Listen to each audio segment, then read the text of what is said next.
Warm and that you're all doing well.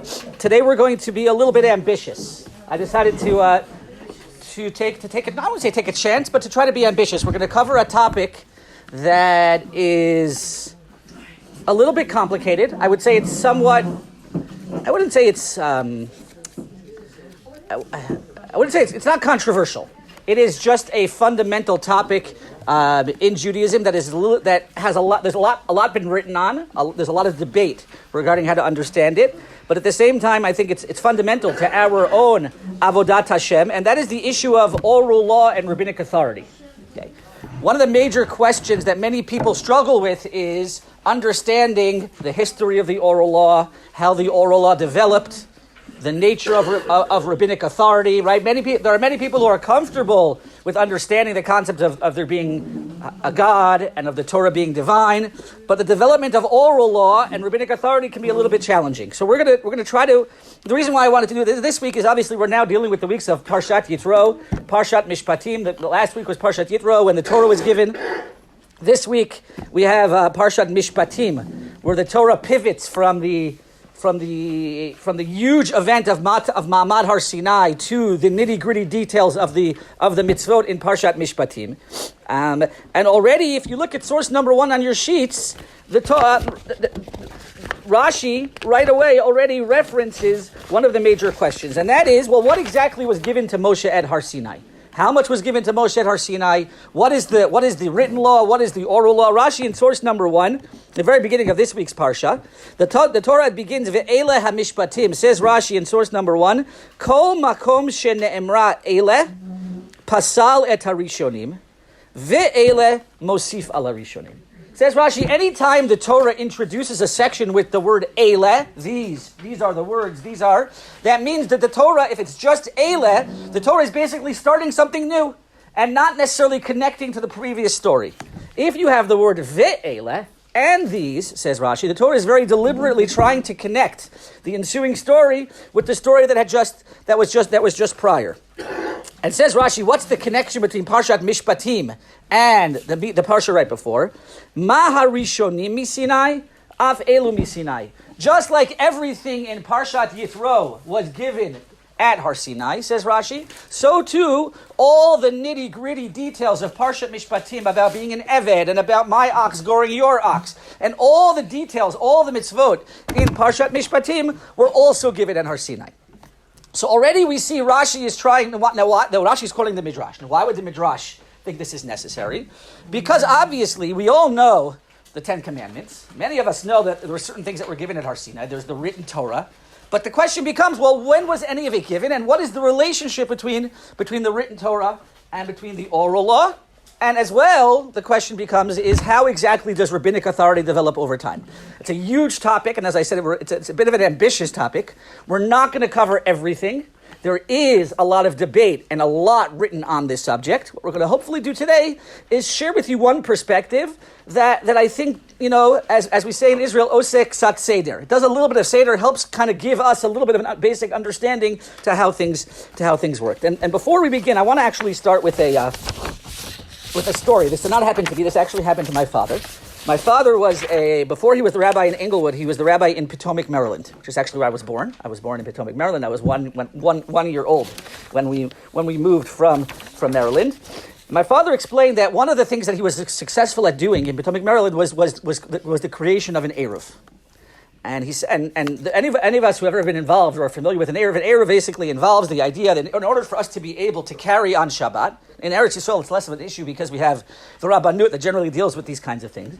But in order to be able to carry on Shabbat, you need to establish different wires and walls to create one unit, to create what's called basically one big Reshut HaYachid, which enables us to now be able to carry from one place to the next. And this involves a lot of tedious work, setting up wires and poles. It's a very, very, very complicated, complex, and has a lot of minute details to it.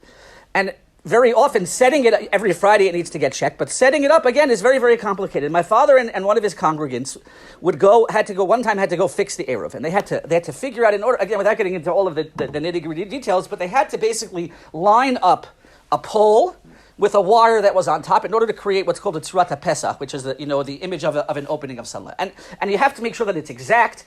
And my father and this congregant were spending a really long time trying to line this pole up with the line, and it took a long time. And my father, eventually they got it. And then the congregant turns to my father and says, Rabbi, I didn't want to bother you when you were in the middle, but I really have a question for you. I said, does God care? Does God really care whether or not this pole is lined up exactly on this string in order to create what we're supposed to create? So I'm not going to give you the answer yet. I'm not going to give you what my father responded. But I want you to think about that question because I think it really, really sets the tone for what we're going to be talking about today, which is how do we understand so much of what we understand today to be our day-to-day Judaism? Where does it come from? What kind of authority does it come from? And how exactly did we get to where we are today? And that's what we're going to try to, excuse me, I'm just going to take off the sweater. Now this is going to be, yeah, right, okay. Exactly.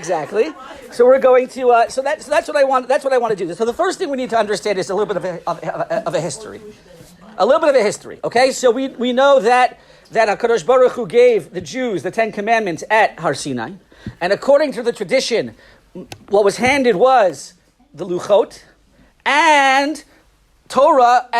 Again, there's the debate as exactly how much of Torah was written at this time. But at some point, because again, much of it was going to be developed over some time, at some point God gave Moshe what's called Torah Shebichtav, which means the written Torah, which includes in it the written law. Whether that was all given to Moshe right now at Har Sinai, or it was only really fully given at the end of Sefer Devarim, is a big debate. But what's clear is God gave Moshe something called, what we know as, the 5 books of Moshe, the 5 books of Moses. They are what's known as the Torah Shebichtav, the written law. In addition, we know according to our tradition that there's something else that was given, which is known as Torah Sheba'al Peh, known as the oral law. Now the oral law, as we know, the reason why it's called the oral law is because it was not written down. It was given from Moshe to Yehoshua and to the Zikanim, and it was passed down orally for many, many, many generations. And therefore, you had 2 parts to the Torah. You had the written Torah, which was immutable, which was written, cannot be changed, and was given as a text to the Jewish people and passed down from generation to generation. And right next to it, or together with that, you had the oral law, which was passed down from teacher to student, if necessary, parent to child, and passed down from generation to generation. At certain point in time, as many of us are familiar with, the oral law also needed to undergo a transformation. Rabbi Yehuda Hanassi realized that there was a concern that the oral law was going to be lost, and therefore he wrote what's known as the Mishnah. Okay, again, in terms of years, this is generally understood to be around 200 in the Common Era. That process continues with not just the Mishnah, not just with the Mishnah, but it also continues with the Gemara. By the way, if anybody has had the opportunity to learn Mishnah, one thing you might notice about Mishnah is that it's written very, very shorthand, very hard to understand. Not only that, very often in the Gemara will establish that sometimes the Mishnah is even missing certain texts. It's very hard if you're just reading the Mishnah to really understand the Mishnah. Why would, and it seems that Rabbi Yehuda Hanassi did this on purpose. Why would Rabbi Yehuda Hanassi do that on purpose? Why would he purposely, if he's writing it down, write it in such a shorthand way? So you have to go have a teacher to explain. Excellent. So it seems to me that the reason he did this was because he wanted to, if he needed to write it down, because it was called a Horat Sha'ah, we were concerned that the Torah was going to be lost. He wrote it down, but he wrote it in a way that still required that oral transmission between a teacher and a student. And that, by the way, becomes what we know as the Gemara. What happened was, what is the Gemara? The Gemara are the Chachamim learning, studying, interpreting the Mishnah, conversations that are going on in the different Batei Midrash. We have this is happening in Bavel and Babylonia at one time, and it's also happening in Yerushalayim. And it happens for hundreds of years until eventually that is also written down. Rav Ashi and Ravina, they write it down, and they write down, that's what's known as the Talmud Bavli. The Talmud Bavli is the rabbinic understandings, explanations, interpretations of the Mishnah, conversations that took place in Bavel. That's the Talmud Bavli. And then those conversations that took place in Eretz Yisrael were known as the Talmud Yerushalmi. Obviously, we're doing this quickly, and there's a lot more that we could be discussing here. But by the way, if anyone has learned Gemara and always wondered, why is it so confusing? Like, why do they almost like, they're like it's almost as if they have OCD. They're jumping from one thing to the next. There's no seder to it. It's totally disorganized. You could be like doing 3 daf and 3 blot discussing this one issue, and then eventually the rabbis be like, oh no, the whole premise was incorrect. And then they're like, well, why is it here? The answer is because the Gemara is really just the transmission of the conversations that took place in the Beis Medrash. And just like when you have people having that conversation, our conversations can often go from one thing to the next until 5 minutes later we're like, how did we even get here? Right? So the same thing happened in the Beis Medrash. One rabbi would quote a Mishnah, someone would say, oh, there's somewhere else that disagrees with this, and they would start talking about, oh, by the way, that reminds me of a story, which reminds me of another conversation, and they'll eventually, usually they get back to what they were up to, but that is exactly what Gemara is, and that's the beauty of Gemara, because what it's basically showing is the process of learning and understanding the Torah. So that's just a basic background. Now, fundamental question which we have to understand is why would God give a 2-tiered Torah? Not 2-tiered, I shouldn't say 2-tiered, 2-part Torah. Why would God give us a written Torah and an oral Torah? What's the reason? Why not just have one or the other? Any suggestions? Well, what's the advantage to one over the other? So, to me, I understand the oral as an understanding of the written. Okay, well, why not write it all? So I guess you have certain basics and stuff. Excellent. Okay, good. Okay, so meaning the question would be, what's the advantage to the written Torah? What's the advantage to something written as opposed to oral? It's easier to remember, obviously, right? It's going to be passed down. There's no concern. Consistency. There's no concern that anything is going to get lost, right? It's there. So if HaKadosh Baruch Hu wanted to ensure that the Torah was going to be remembered for generations to come, what would be the easiest thing to do? Write everything in the Torah, and then we can have it pass it down generation. Here's the text. It'd be a pretty big text, okay? But here it is, right? If we know what, you see Shas, and you see everything. But there's something missing. What's missing when you have a written Torah? Flexibility, or I would call it adaptability. Adaptability, meaning the ability to, because if everything was just written and given as it was thousands of years ago, then that wouldn't enable any aspect of the Torah to be able to apply or to be shifted, or whatever adaptability in whatever way to new times. Okay, imagine if everything in our Torah was simply as it was written thousands of years ago, it would look almost like we wouldn't even recognize it. And so HaKadosh Baruch Hu also gave the oral law. The oral law, on the one hand, has the challenge that it might get lost. Okay, the transmission. There's always that, right? Anyone who's played telephone or broken telephone or just any kind of, you know that there's always a challenge whenever there's a transmission orally. So there's that challenge. On the other hand, it enables a certain flexibility, a certain adaptability, which is required if you have an eternal law that needs to be continuously applied for generations and generations. Yes? But there's also interpretation. It could be interpreted differently. Excellent. So you're correct. There also is interpretation, although the question can become, well, I would say this way. First of all, interpretation can be one of two things. Interpretation, and I mean, what you're really raising, which we're going to get to, is, well, where does this idea of argument come from, right? If the oral law was given from Moshe from God to Moshe, and then so why are we ever arguing? And the answer is because, number one, it could be, which we're going to see soon, it could be that there was an issue of the transmission. There was a Rabbi taught his students, five students, and each of them heard different things, right? We've ever been in a room and one person says something and everyone hears something different. There's one. The other option could be we're applying it to a new law, and when you apply it to a new reality, then you might have a difference in interpretation. So you're right, interpretation is going to be a part of it, but you could have argued, well, then write the Torah and its interpretation, have it all be written down.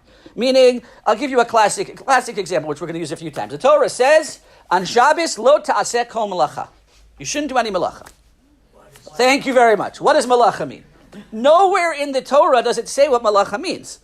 There are a couple of examples. One example that's mentioned is lo siva aru eish, which is, I think, the only of the 39 melachot that's mentioned. And the Gemara wants to know why. But all the other, so where does it come from? So there you have the Gemara. Now, we're going to see soon how that develops. But why couldn't the Torah have just written, don't do malacha, this is what malacha means, these are all the applications of it, and then the answer is because then it would be stuck in the generation of Sinai. And we wouldn't be able to apply it or engage with it in the new generation. So what HaKadosh Baruch Hu did was, and again in brilliant fashion, created a two-part system that enables them to play off of each other. On the one hand, similar to what you said, you have this base skeleton, which is the written law, that is immutable. That's going to stay the way it is, passed down from generation to generation. On the other hand, you have this whole corpus of oral law, which is going to enable you to interpret and apply the written law and the base of the written law for generations to come. And that's really why HaKadosh Baruch Hu did, as I understand it, did what he did. The question then becomes, okay, so then let's get to the details though. How much of this was actually given to Moshe at Har Sinai? Meaning, when Moshe went up for 40 days and 40 nights, did he actually was he given all of the Gemara and all of the Mishnah and everything? Okay, so this is a big debate. Yes? Can't be. Can't be. Why not? Because all the quotations you're quoting this Rabbi here and this Rabbi. Excellent. So there's a couple of reasons why it can't be. So number one, the simple understanding of why it would be a challenge is because how could HaKadosh Baruch Hu tell Moshe what Rav Ashi is going to say and Ravina is going to say and what Rava and Rabbi are going to say generations later? Okay? Also a good question. Number two, by the way, just a technical point, a practical point, meaning from a physical perspective, we all know how big Gemara is and how it continues to develop in all TORAH Sheba'al Peh. So there are some questions, and this is actually a big debate. Look at source number 2. Rashi, this is a Rashi in Parshat Bahar. Rashi discusses this question, and again, there's a couple of Gemaras that discuss it as well. Bahar Sinai, says Rashi, Ma inyan Shmita etzel Har Sinai. In the beginning of Parshat Bahar, the topic of Shmita is mentioned. So says Rashi, why does it, the Torah says, that Hashem said to Moshe on Har Sinai, and then it mentions Shmita. Says Rashi, why all of a sudden are we mentioning Har Sinai and Shmita? What's the connection between Har Sinai and Shmita? Shmita wasn't the only mitzvah that was mentioned at Sinai. All the mitzvot were mentioned at Sinai. Ela ma Shmita ne'emru klaloteha upratoteha v'dikdukeha misinai. Just like Shmita, all of its rules and details and applications were given at Har Sinai. Af kulan ne'emru klalotehem v'dikdukehem misinai.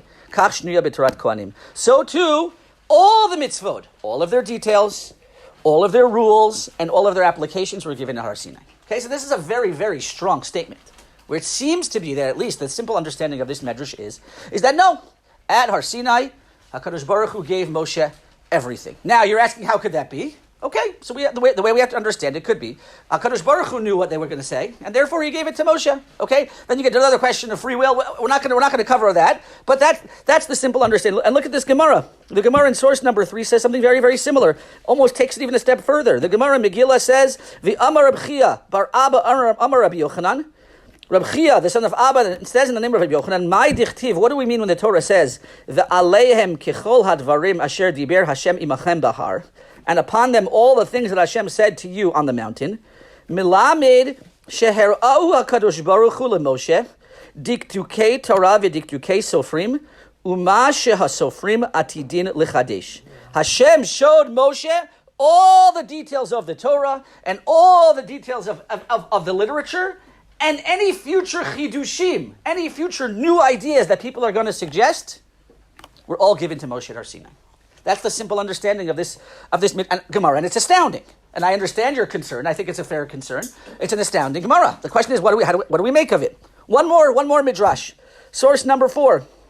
Rabbi Yeshua ben Levi Amar v'aleihem kichol hadvarim uchtiv kol hamitzvah asher anochi. These are just psukim. What says the Gemara? Kol kichol dvarim hadvarim. It says kichol instead of just saying kol. It says dvarim and hadvarim. Mitzvah hamitzvah. There's a play on the words. Mikra, Mishnah, Halachos, Talmud, Toseftos, Agadot, ve'afilu ma shetalmid vatik atid lomar lifnei rabo kulan ne'emru l'Moshe misinai. Okay, this medrash could not be any more vague, right? Could not be any more clear. It says everything, Mikra, Mishnah, Halachos, Talmud, Toseftos, Agados, and even whatever a student is going to say in front of his Rebbe, second grade kid is going to say in front of his Rebbe, was all told to Moshe at Har Sinai. Okay. Yes? And then you have, I don't know, Midrash or whatever, that...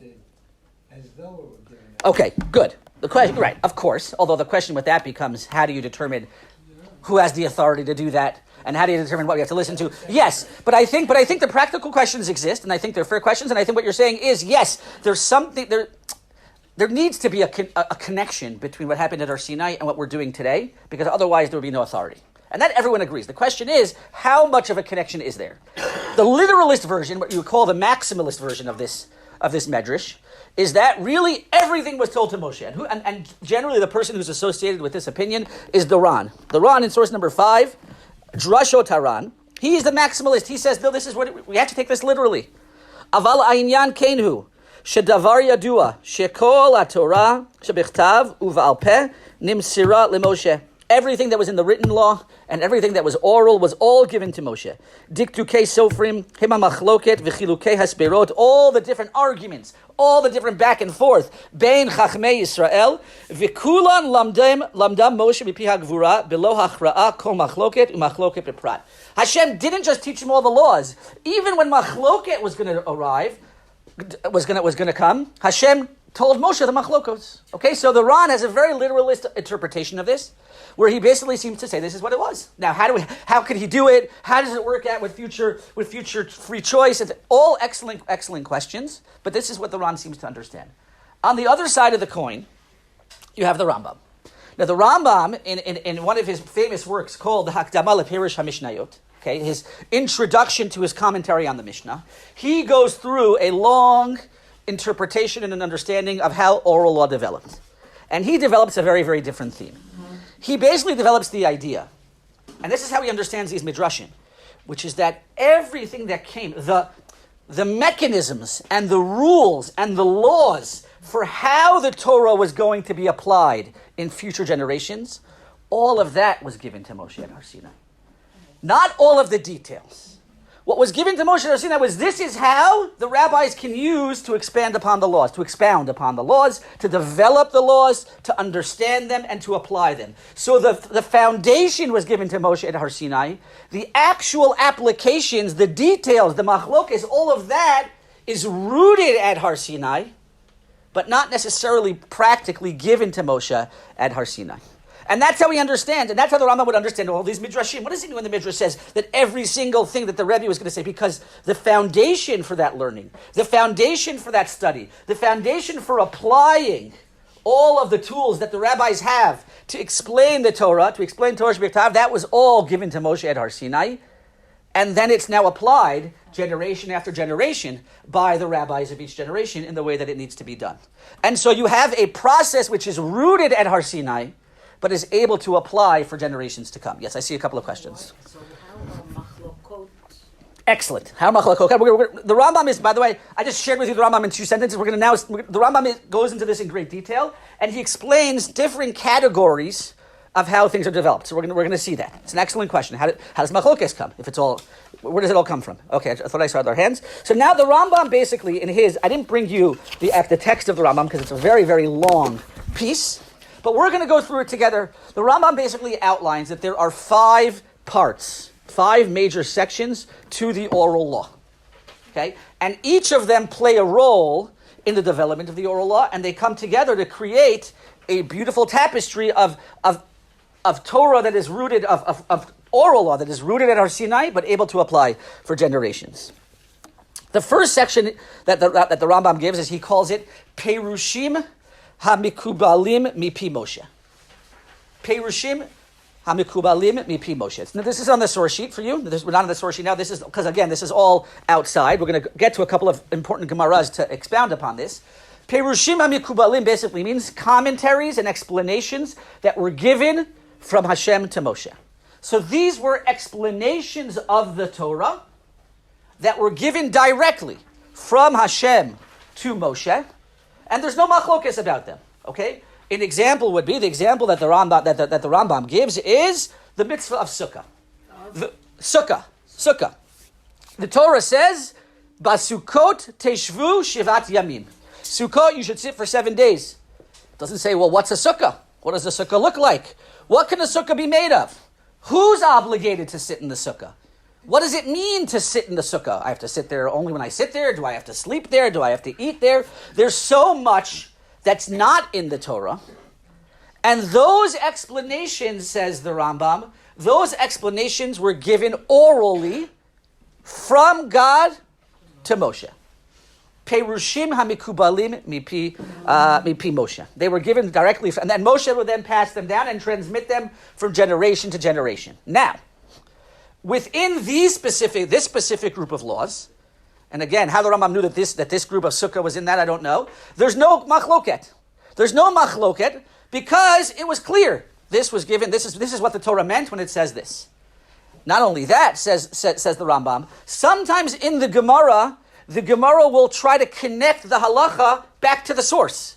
The Gemara will say, oh, you know what? It makes sense that sitting in the sukkah means eating and sleeping. Why? Because the Torah says, Teshvu, and says the Gemara, Teshvu ke'ein taduru. You should sit in the way that you live. Meaning, even though these laws were given by God directly to Moshe, and there's no machloket, still the Gemara will often try to find a connection, a logical extension from the text to the actual law. So it's almost as if they're working backwards. They have the law, they know what the law is, but they will want to sometimes understand it more deeply by connecting it back to the psukim. Now, by the way, there's lots of laws where this isn't the case. But this is one section of laws, says the Rambam, where God gave it directly, and it has a logical connection to something in the Torah, and that's often explained in the Gemara. The Gemara is basically explaining to it. Originally, it was told orally, and then it was written down where the rabbis will say, "Oh, it makes sense. I understand where this Kabbalah came from because it fits in with the pasuk X, Y, and Z." I just want to go with one of the sections, and I'll take any questions. That's section number 1. Section number 2 is similar in name, but is and it's similar in some ways, but very different in another way. And that is something called Halacha L'Moshe Misinai. This many of you have probably heard of. What is halacha l'moshe misinai? Halacha l'moshe misinai means a law that we can't explain it. The Gemara will not be able to explain where it comes from. Okay? If you have the law, it's not like, the rabbis will be like, that makes sense because I can find some kind of explanation in the Torah. We have no clear explanation for it, but it was given from God to Moshe. And on that, there's no machloket either. Sometimes the Gemara, you'll see it. The Gemara will say, well, where do we know this from? And where do we know that from? The answer is halacha. Halacha l'moshe misinai. We gave it from HaKadosh Baruch who said it. That's okay. One of the classic examples of this that the Rambam gives is what we call shiurim, measurements. Okay, the fact that certain times the shear is you have to eat a kazayas, and other times the shear of a mitzvah is eating a kibetza, like an egg or like an olive, or on Yom Kippur it's eating a kotevet. Okay, there's all these different shiurim, measurements and amounts that apply in halacha. Now, where did that all come from? So the Gemara does try to hint to it by quoting a pasuk. But that's just a hint. That's just an asmachta. In the end of the day, it's halacha l'moshe misinai. It was one of the things that HaKadosh Baruch Hu gave to Moshe at Har Sinai and is passed down directly from Moshe to Har Sinai from generation to generation. Okay, so those are two categories which are, again, not argued upon, can't be argued upon because they were given from one to the next, and they're both passed down set. There's no machloket.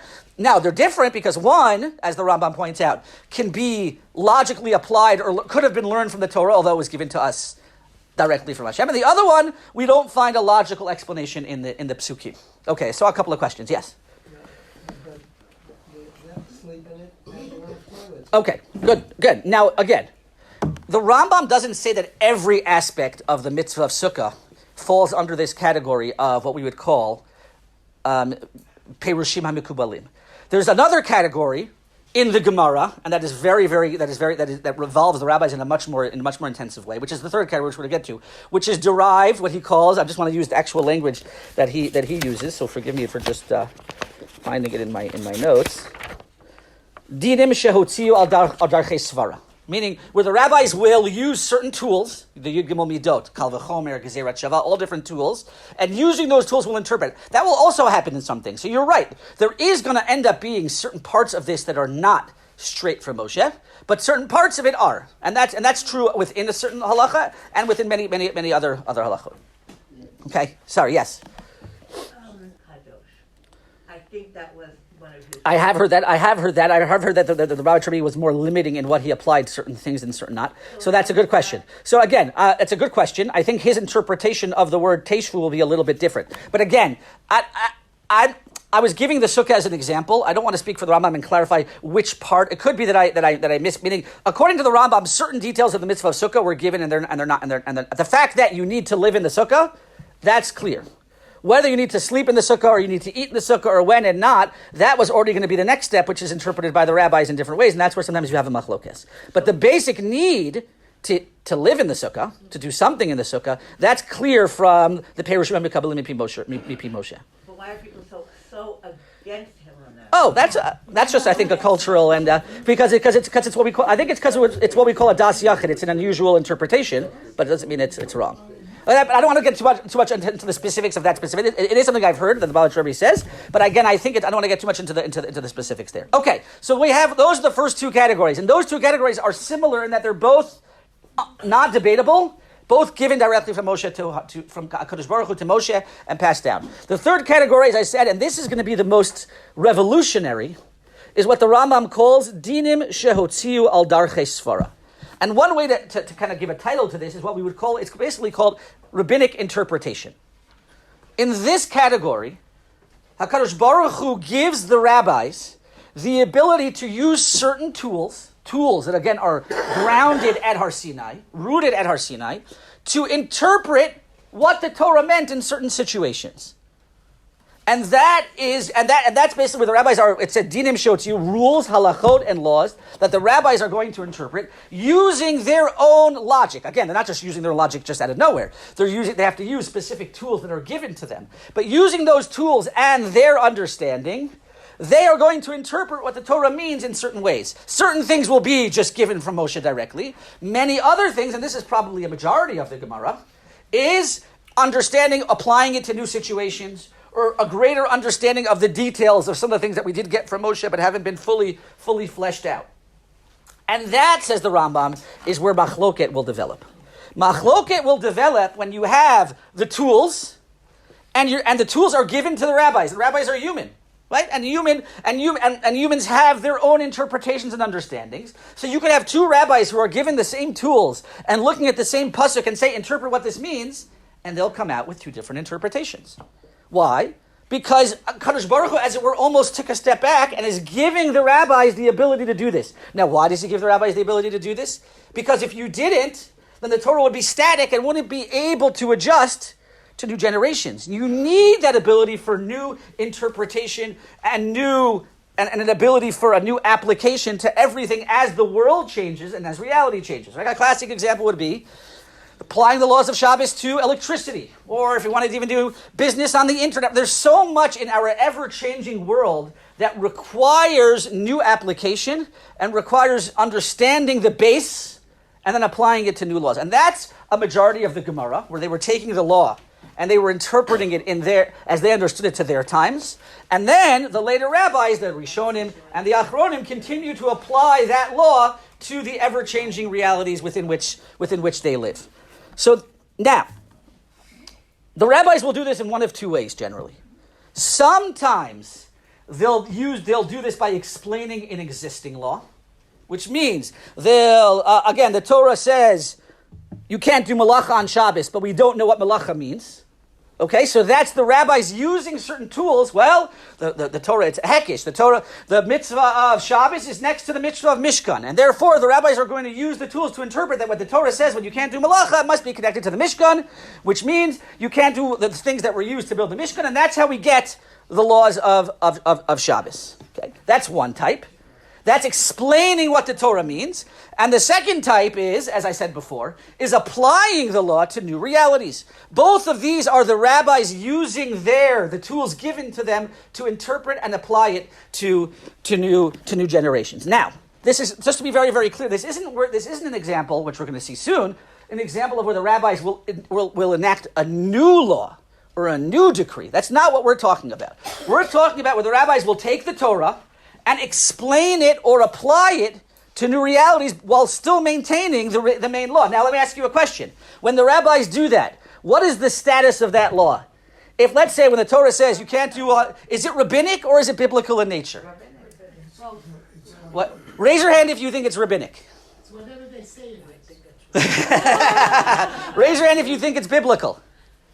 Raise your hand if it's a mix. Raise your hand if you're confused. Okay. So this is unclear. Okay, and there's actually a debate regarding what the Rambam understands. To me, and I'm just talking from my understanding of what I've seen, to me, I would think it's biblical, because it's a biblical law. It's a pasuk in the Torah. We just don't know what the Torah exactly means. The Torah says don't work on Shabbos. The law of not working on Shabbos is a biblical commandment. I just don't know what it means, and I need the rabbis to help me understand what the Torah meant when it commanded it. And not everyone agrees that this is what the Rambam thinks, but the mainstream approach that the Rambam believes these laws to be biblical in nature. Because the rabbis are simply explaining what the Torah meant when it said you shouldn't do X, Y, and Z. They're just explaining the Torah or applying it and saying when the Torah says you can't write, it also applies to electricity. It also applies to a computer, or again, with all different types of laws. Now, where does this authority come from? I'm sorry? Okay, correct. You're right. Good. We're gonna get to Rabbanan in a second. There are things called Dinei de Rabbanan, and according to this understanding, that's actually something totally different, which we're gonna get to in a second. The Rambam doesn't have the Rabbanan? No, of course he has Rabbanan, but he doesn't believe that that's Rabbanan. His Rabbanan is something different. In a second, I'll explain what it is. Okay. Now, where do the rabbis? Yes. Rabbi, I don't mean to be rude, but bias. But it's impossible because you're a human. Excellent questions. So how can you get 100%. I want you to hold that thought for a second, and I want to do the next couple of sources, and then we'll see. Okay. Where do the rabbis have this authority? It's basically what you're asking. Who gives them that authority? God does. Source number 6. Parshat Sefer Devarim. Says the Torah, V'asita al pi hadavar asher yagidu lecha min hamakom hahu. This is talking about the rabbis in Yerushalayim, right? You should do what they tell you. Min hamakom hahu asher yivchar Hashem. The place where Hashem shoots, which simply means in Yerushalayim. Again, it's simple understanding. This is referring to the Sanhedrin. Okay, Vishamarta la'asot kechol asher yorucha, and you should keep and do everything they teach you. Al pi haTorah asher yorucha, based on the Torah that they teach you. V'al hamishpat, and on the judgment asher yomru lecha ta'aseh, whatever they tell you, you should do. Lo tasur min hadavar asher yagidu lecha yamin usmol. Whatever they tell you to do, if they tell you to go left or right, you have to listen to them.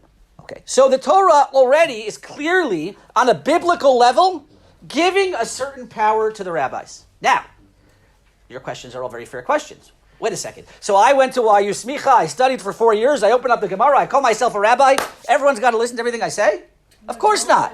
Of course not. So question number 1 is always going to be, there was a power that was given to certain rabbis, and the Sanhedrin, okay? Also, we believe that the rabbis in the oral law, the Gemara and the Mishnah, were of a certain stature. And then in every generation, there are going to be rabbis of a certain stature that are able to apply these situations. So it's not to any rabbi. That's number 1, obviously. Okay. Number two, you have to be very, very careful that, yes, humans are humans. And HaKadosh Baruch Hu did give the development of the law to people.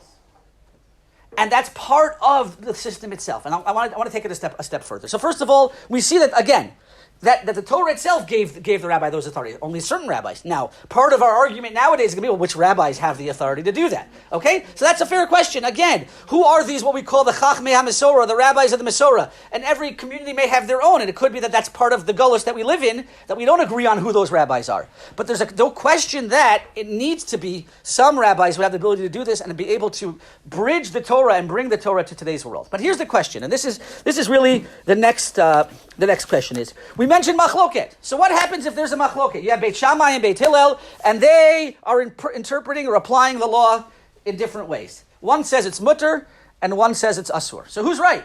What do I do? You follow your Rebbe. Okay, so look at the fascinating Gemara, which I imagine many of you are familiar with. And this is going to confuse us all, but I think as it confuses us, it's going to make things a little bit more clear. Source number 7. Again, I told you guys we were going to be ambitious today. This is a heavy topic. Okay? Source number 7. Amar Rabbi Abba Amar Shmuel. Rabbi Amma says in the name of Shmuel, you may have heard this idea before. Shalosh shanim nechlechu Beit Shammai u Beit Hillel. For 3 years, Beit Shammai and Beit Hillel were arguing about something. Halalu amrim halacha kimosenu. They were saying halacha is like me. V'halalu amrim halacha kimosenu. And these people were saying the halacha is like me. Yatzisa bas kol v'amra. A bat kol, a heaven from Shamayim came and said, Elu ve'elu divrei Elokim chayim. Both of these are the words of Hashem. V'halacha ki Beit Hillel. But halacha is like Beit Hillel. Okay, now, 1 second. Says the Gemara, V'chimei achar she'elu ve'elu divrei Elokim chayim ibnei ma zachu Beit Hillel likvoa halacha kimotam. If elu ve'elu, if both of them are the words of God, So then why was Beit Hillel the one who was zochet that we should follow them in a practical sense? Answers the Gemara, because whenever Beit Hillel would share the machloket to other people, they would always quote Beit Shammai's opinion first, right? How many of us in an argument with our friends about X, Y, and Z are always trying to make sure that everyone hears our opinion? So Beit Hillel were gracious enough to recognize we can have a machloket, but I'm going to say their opinion first.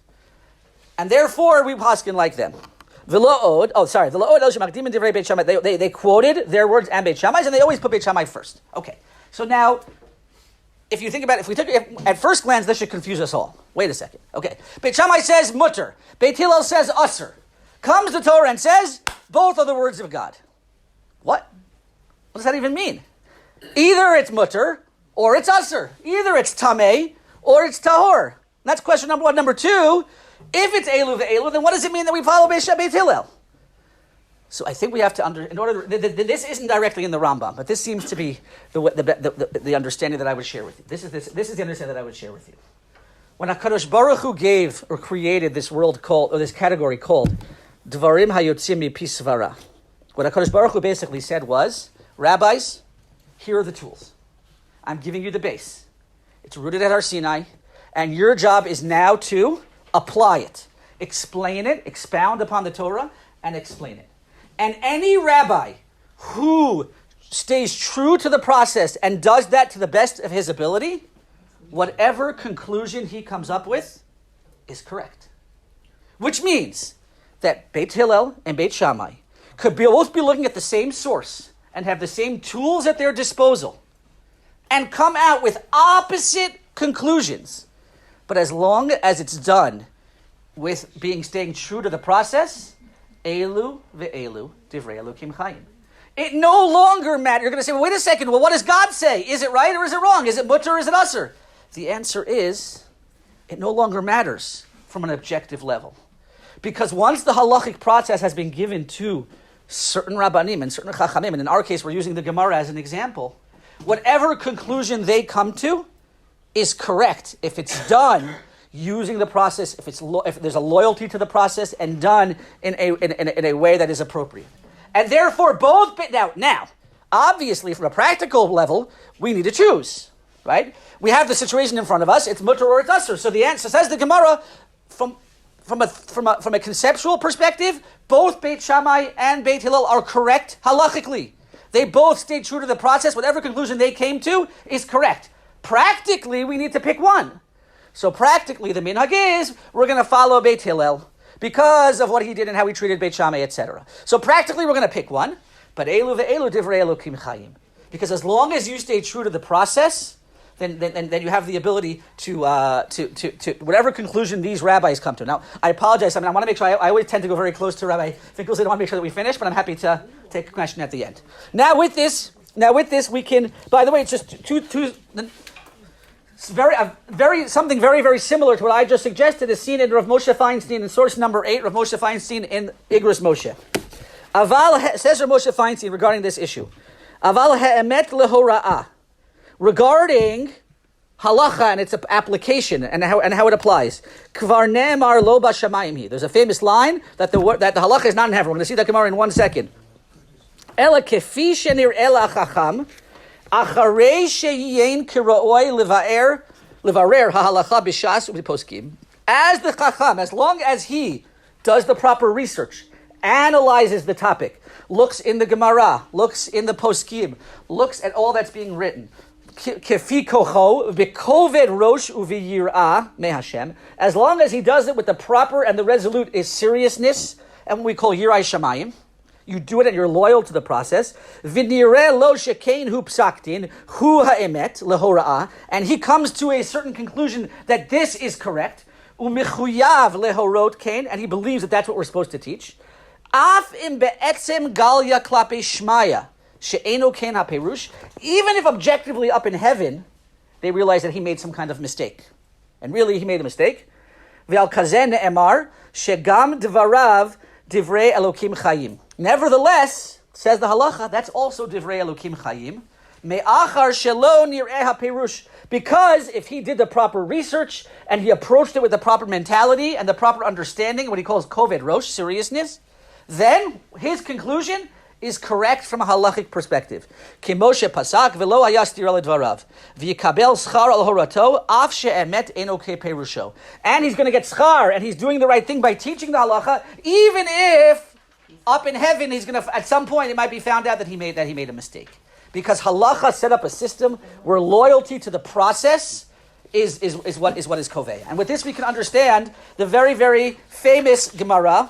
We won't see it all inside, but the famous Gemara of the Tanur Shel Achnai. Torah Shel Achnai was the famous halacha where there was a machlokes whether a certain oven was tamei or tahor. And you had Rabbi Eliezer against all the rest of the rabbis. And I don't remember who said what. One of them said it was tamei, and one of them said it was tahor. And Rabbi said, Rabbi Eliezer, you're wrong. Rabbi Eliezer said, well, you know what, if I'm right, then I want this cherub tree to shoot up in the heaven. And it shot up hundreds of meters. And then he says, if I'm right, then the water's going to show. And the river was streaming this way. It started streaming the other way in the opposite direction. And then he said, if I'm right, then the walls of this base measure should shake. And the walls of the base measure started shaking. And the rabbi still didn't listen to him. And then they said, if I'm right, a bas kol from Shamayim should come and say, Rabbi Eliezer is right. And the bas kol from Shamayim came and said, Rabbi Eliezer is right. Why are you arguing with him? Turn the rabbis to Rabbi Eliezer, and they say the following thing. Lo b'shamayim hi. Lo b'shamayim hi. The decision in this halachic question is not up in heaven. Now we can understand what that means. What does it mean, lo b'shamayim hi? The answer is, the development halacha and the way halacha has been given is that it is interpreted here by humans who are subject sometimes to mistakes. Bias implies. My only issue with bias is that it implies something sinister. And again, I'm not going to deny that there are certain, just like with everything, there are rabbis who may have that. But I would prefer to use rabbis who have certain inclinations or certain understandings or certain perspectives. And that's where, yes, but that's what HaKadosh Baruch Hu did. He created a system where if you have the proper rabbis who use the proper system and they're loyal to the process, their interpretation is more important on some level, kiviyachol, than the interpretation. And how does the Gemara end? The Gemara ends with the following. The Gemara says the following. It says that after this story, Rabbi Nathan found Eliyahu Hanavi. He ran into Eliyahu Hanavi. Have you ever run to Eliyahu Hanavi on the street? So Rabbi Nathan ran to Eliyahu Hanavi on the street, and he said to him, "My avid kutshabrichu bahishata." What's Hashem doing now? What was Hashem doing during this entire story? This is just the end of source number 9, the end of the same Gemara. Amar le kachayach. He's smiling, and he's saying, "Nitzchuni banai, nitzchuni banai." My children have defeated me. My children have defeated me. Now again, what does that mean? This isn't a contest. But what HaKadosh Baruch Hu is showing is that this is that in the end of the day, once halacha has been developed, it is now developed down here on earth. Okay. Now we only have a couple of minutes. I want to just complete the picture here. Okay, we've done a lot, and as I said, we were ambitious today. The Rambam, we've only done 3 categories of the Rambam. There are 2 more categories of halacha that the Rambam understands there to exist within the world of oral law. And that is not rabbinic interpretation, but what we would call rabbinic legislation. What does rabbinic legislation mean? There are certain instances, and this was given to the rabbis, there are certain instances where the rabbis will need to enact a new law due to certain realities or changing realities on the ground. Okay? So this is what one of them is called. I'm talking a little bit fast I want to give you guys a couple of minute break before Rabbi Finkelstein. One is called gezerot, what we would call decrees. And that's where the rabbis will realize that due to factors on the ground, there's a need to enact a new law, usually done to protect a biblical law. Okay? A classic example of a gezerah is muktzah. 18 minutes is something else, but yes. 18 minutes is Tosefes Shabbos. A classic one would be muktzah. Right? Many of us are familiar with muktzah, right? There's a lot of misunderstanding exactly what muktzah is. A muktzah basically means there are certain things you're not supposed to move. It's not always about touching. It's very often about moving. You're not supposed to move a pencil. You're not supposed to touch or move you can't move a car. But there are certain things you're not supposed to move on Shabbos because they are muktzah. Now, what was the need for muktzah? The rabbis realized that many people were having trouble keeping the biblical commandment not to write. And therefore they were afraid that if they said, in order to make sure that you don't write, don't pick up the pencil. In order to make sure that you don't break a tree, don't climb a tree on Shabbos. There are certain things you shouldn't do. Within Hilchos Shabbos, there's a lot of what we would call decrees, dinei d'Rabbanan, that were established in order to protect the biblical law. Now, these are all fully biblical, rabbinic, sorry. These are all rabbinic legislation, decrees to help us keep the halacha. The last category is not rabbinic gezerot, but we would call rabbinic takanot. A takana was something very, very different. It wasn't established to protect the biblical law. It was established due to certain cultural realities on the ground that the rabbis recognized was a need to shift. Okay, a classic. There's what we call the takanot Rabbeinu Gershom. Okay, a classic one is a man cannot have more than one wife. Okay, right? It used to be that biblically a man was allowed to marry, from the Torah, a man can marry more than one woman. And then at some point, Rabbeinu Gershom realized this is not going to work for many, many different reasons. And they established this takana that a man cannot marry more than one wife. Another takana is that a man can't divorce his wife without her agreement. Okay, I don't want to get into this. I know this is also a very big topic in terms of divorce and aguna and things like that. But halachically, a man is allowed to, from the Torah, divorce his wife against her will. At some point, Rabbeinu Gershom established, no, that's not the way it should be done. And now, halachically, a man cannot divorce a woman against her will. She has to accept, he still has to initiate the get, but she has to accept the get in order for a divorce proceeding to apply. Okay? So these are examples of two other examples of where the rabbis, through this entire world of oral law, were given the ability to enact certain legislation in order to deal with different issues. Another one would be prosbul. For those of you familiar with prosbul, right? Prosbul was established in order to make sure that because people weren't giving loans, and therefore they established this way to help that certain loans wouldn't be erased after Shemitah in order to encourage people to continue to give loans. Okay, those are different. Those are called takanot. What I want to just end with was that final Gemara that you mentioned in the very, very beginning. The Gemara tells us, we're not going to see it inside now, but the Gemara tells us that Moshe Rabbeinu, when Moshe went up to Har Sinai, he saw, this is the Gemara, he saw Kadosh Baruch Hu tying the letters and the crowns of the different letters of the Torah. And Moshe said, did we really need all of that? And Moshe said, oh yeah, there's going to be someone in later generations, his name is Rabbi Akiva, and he's going to expound and explain what every crown on every letter means and the significance of it. And Moshe says, whoa, really? Can you take me to see him? I want to meet this Rabbi Akiva. So the Gemara says that HaKadosh Baruch Hu took Moshe and put him in the classroom of Rabbi Akiva. Rabbi Akiva was in the middle of teaching Gemara to his students. And Moshe got upset. He didn't understand a word of what they were saying. It seemed totally foreign to him. It made what exactly are they talking about? And then at some point, a student asked a question, and Rabbi Akiva says, that's halacha la Moshe Misina. And when Moshe heard that, he was comforted. Now, what's the message here? Again, this is a medrash. We don't know exactly what the idea is, but perhaps the idea is as follows. Moshe recognized, in the beginning, it seemed so foreign to him, but Moshe recognized that in order to have an oral law that is vibrant and that can continue for generations and generations, it needs to be rooted at Har Sinai. It needs to have its base in the times of Moshe Rabbeinu, HaKadosh Baruch Hu to Moshe and on. But in order to apply for generations and generations, it needs to have a certain adaptability and an ability to apply. And therefore, HaKadosh Baruch Hu created this corpus of oral law, which is complex, hard to understand, but did it in such an amazing way that enables us to still have everything rooted in our history and in our tradition, but yet relevant enough to apply to an ever-changing world. And that is something that is obviously only HaKadosh Baruch Hu could create. And as I said, there's a lot more to talk about on this, a lot of debates. I only shared with you one perspective, but I hope that it was meaningful. I'm just going to mention that this should be the yard site. The shir was Leiloi Nishmat Vilim Bat Eva, whose yard site is Ava, whose yard site is today. Okay, wishing everybody a wonderful day.